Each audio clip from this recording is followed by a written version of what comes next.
সাকু ভাই বাড়ি আছেন নাকি? সাকু ভাই বাড়ি আছেন নাকি? একটু বেরোন তো। কে? ও নাইম ভাই, বসেন বসেন ভাই, আসেন কথা বলি।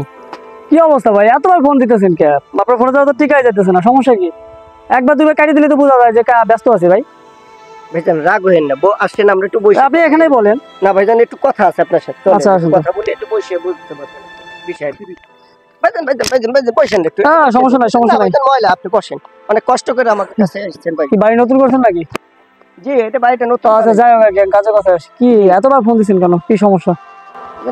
নাইম ভাই, সবকিছু বেঁচে আপনার টাকাগুলো দিলাম, আপনি কইলেন 15 দিনের ভিতরে গেম দিবেন। এখনো আমার পোলা সে এখনো গেম দিতেছেন না। নাইম ভাই, যত তাড়াতাড়ি পারেন আমার ছেলের গেমটা দিয়ে দেন। আপনারা টেনশন করেন না ভাই, আমার হাতে যে কোন লোক গেছে হয়ে গেছে। আপনি এই জন্য আমার সংক্ষিপ্ত কারণে ফোন দিচ্ছেন ভাই। থাকেন, আমি করি, আমার একটু কাজ আছে। আপনি টেনশন নিন না, কাল 2-1 দিনের ভিতরে আপনার ছেলের গেম হবে। হ্যাঁ ঠিক আছে সাকু ভাই, থাকেন তাহলে।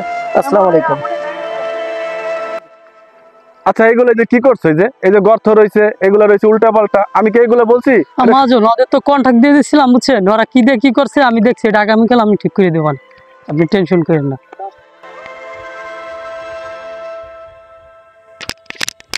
মাজন মাজন, আমাকে আপনি বাঁচান, আমাকে বাঁচান। কি হয়েছে? আমাকে বাঁচান। দেখো তো কি হয়েছে। ম্যানেজার সাহেব, মাজন 5 লক্ষ টাকা লাগবে আমার। মাফিয়ার আমার ছেলের কালকের ভিতরে 5 লক্ষ টাকা লাগবে, আপনি আমাকে বাঁচান। শান্ত হও। 5 লাখ টাকা তো অনেক বেশি টাকা। 2-4 হাজার টাকা যদি হতো তো আমি অবশ্যই তোমাকে ব্যবস্থা করে দিতে পারতাম। মাজন, আমার একটাই সওয়াল, আপনি বাঁচান। 5 লক্ষ টাকা দেন, ওই জমিটা নিয়ে লাগবে আমার। তুমি তো এই মুহূর্তে আমাকে বিপদে ফেলাই দিলা, দেখি তোমার জন্য কি করতে পারি।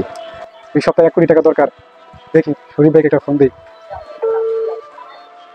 আসসালামু আলাইকুম শরীফ ভাই, বাংলাদেশ থেকে তো 5 জন লোক আনছিলাম, তো বিক্রি করতে চাই, কত কি দিতে পারবেন? এই মিয়া 50 লাখ টাকা দিতেছি, বেঙ্গাজি ব্রিজের উপরে আহ, খালি গাড়িটা বাইর করো দ্রুত। ওকে বস। চলো।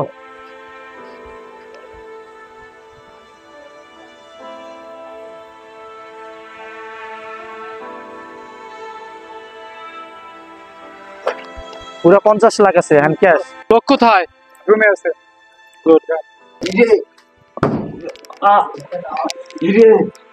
মারেন না ভাই, মারেন না ভাই, ব্যথা লাগে ভাই, মারেন না ভাই, মারেন না।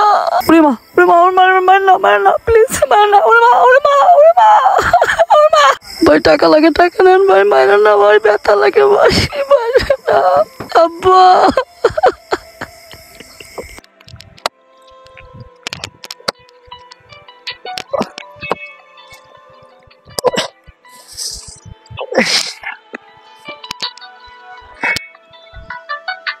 হ্যালো, আসসালামু আলাইকুম। হ্যালো, সাক্কু মিয়া? জি জি জি, আমি সাক্কু মিয়া। তোমার ছেলে লিবিয়া মাফিয়াদের হাতে ধরা খাইছে, 5 লক্ষ টাকা না পাঠালে আর বাঁচাতে পারবো না। কি কোন ভাই, আপনি কে বলছেন ভাই? ঠিক আছে, যত দ্রুত সম্ভব 5 লক্ষ টাকা পাঠান, নাহলে তুমি বাঁচাতে পারবো না। এত টাকা আমি কোয়ান্তে দেব? মাওলানা সাহেব, এই যে এলাকার যে পরিবেশ পরিস্থিতি শুরু হয়েছে, এখানে দালাল চক্র এই বিদেশেতে টাকা নিবে, ওই অমুক জায়গা যে ট্রলার ডুবাবে, মার্ডার হবে, ওসি সাহেব একাধিকবার আমাকে অভিযোগ দিচ্ছে। এইগুলি তো আমি সামলাইতে পারতেছি না, বলেন তো। চেয়ারম্যান সাহেব, এই যে লিবিয়ার বিষয় নিয়ে যে কথাটা বললেন, এটা শুধু আমাদের ইউনিয়নে না, পার্শ্ববর্তী যে ইউনিয়নগুলো আছে সেখানে সেম সমস্যা, কিন্তু আমাদের পুলিশ কর্মকর্তাদের সাথে যোগ আছে। এই অভিযোগ আমরা খুব তাড়াতাড়ি এটার একটা ভিড় করব, এবং এই যে ব্রোকাররা আছে, দালাল, এই দালাল চক্রের জন্য যে আমাদের যে স্পেশাল ফোর্স আছে, এদের নিয়ে আমরা খুব তৎপর একটা ব্যবস্থা নিব। চেয়ারম্যান সাহেব, আরে সাক্কু মিয়া, বসো বসো বসো বসো। সাক্কু মিয়া, ব্যাপারটা কি বলো তো? নাইম দালালের মাধ্যমে লিবিয়া দেখ পরশুদিন গেম হওয়ার কথা, সেই পোলার খবর টবর এখনো পাইতেছি না। ও আচ্ছা, ঠিক আছে, দেখা যাবে, তুমি এই ব্যাপার নিয়ে চিন্তা করো না, আমি দেখতেছি। ওসি সাহেব এদিকে আসেন। চেয়ারম্যান সাহেব, আরে দেখলেন তো, এই যে কতক্ষণ আগে যে ব্যাপারটা নিয়ে আপনার সাথে আলোচনা করলাম, হ্যাঁ, এই যে সাক্কু মিয়া, তার ছেলে এই দালাল চক্র যে নাইম, এরা আবার টাকা পয়সা নেই, ছেলেটার নিয়ে এখন ছেলেটাই পায় না, উদাও হয়ে গেছে। এই ব্যাপারটা নিয়ে আপনি একটু দেখেন কি করা যায়। একটু আগে নিজের চোখে দেখলাম, তবে এটা নিয়ে খুব তাড়াতাড়ি আমরা ব্যবস্থা নেব। ওসি সাহেব, আমার সময় নাই, আমি নামাজ পড়তে যাব, আপনি এই ব্যবস্থাটা একটু কিভাবে দেখেন।